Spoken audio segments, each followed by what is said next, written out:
Hi there, this is Russ and Homer for session 6, if my math is correct.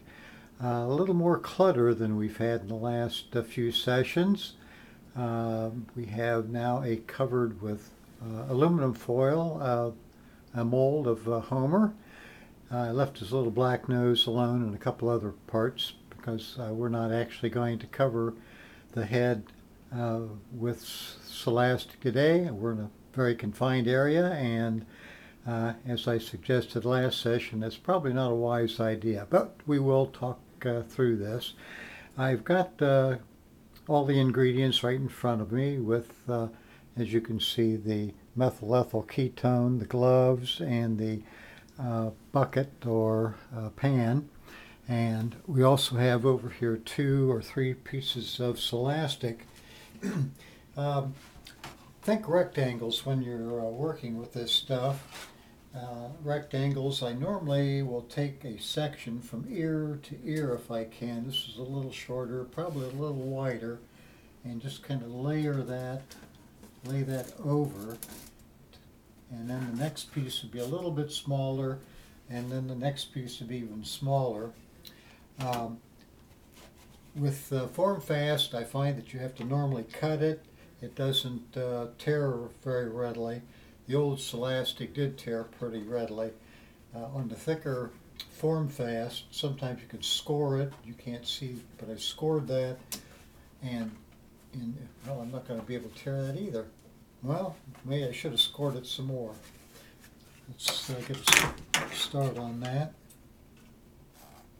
Okay, that might do it. Okay. You can't see this probably, but the edges on both sides are feathered. If I just did a straight cut, they wouldn't be feathered. What happens when you have a feathered piece going over a piece of Celastic, the overlapping part, that feathering helps blend that in a little bit better, so it's not one stark piece over another. Again, I'm not sure what you can see from that angle, but in any event, if you can score it and tear it, that's better than cutting.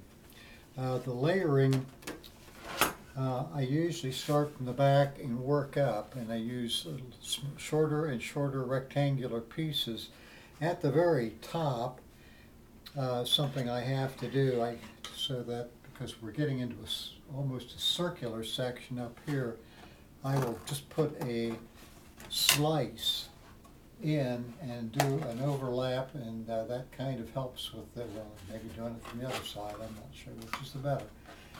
But by kind of overlapping that, again, when this stuff is wet, it sticks and dries, it'll stick to itself.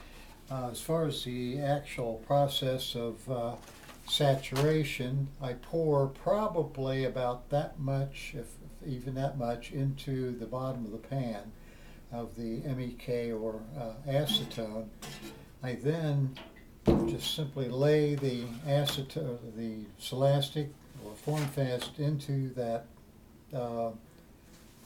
methyl ethyl ketone and let it set for, sometimes it takes a couple minutes, sometimes 4 or 5, depending on the humidity and how warm it is or how cold it is. Anyhow, at some point then I will, of course, be wearing gloves. Pull that out, and then again just start the layering process. After you get the larger areas completed, the smaller areas will take little smaller cuts of rectangular pieces, or sometimes you might do a triangle or whatever, but generally I work with rectangles. Makes it just a lot simpler.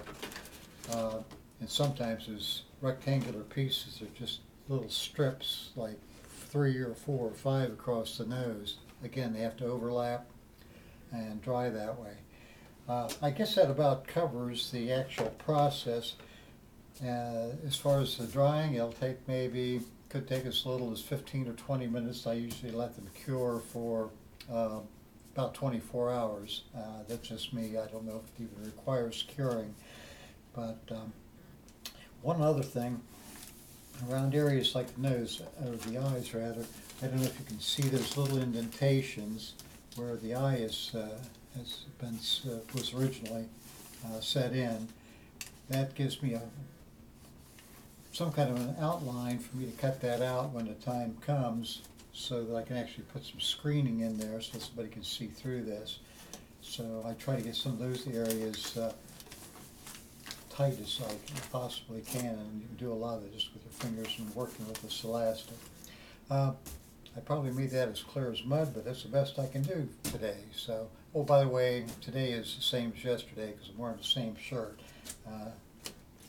So it seems like a different day, and I'm wearing the same shirt. I did both these tapings on the same day. So that's about it. Have a good day, and we'll talk to you tomorrow.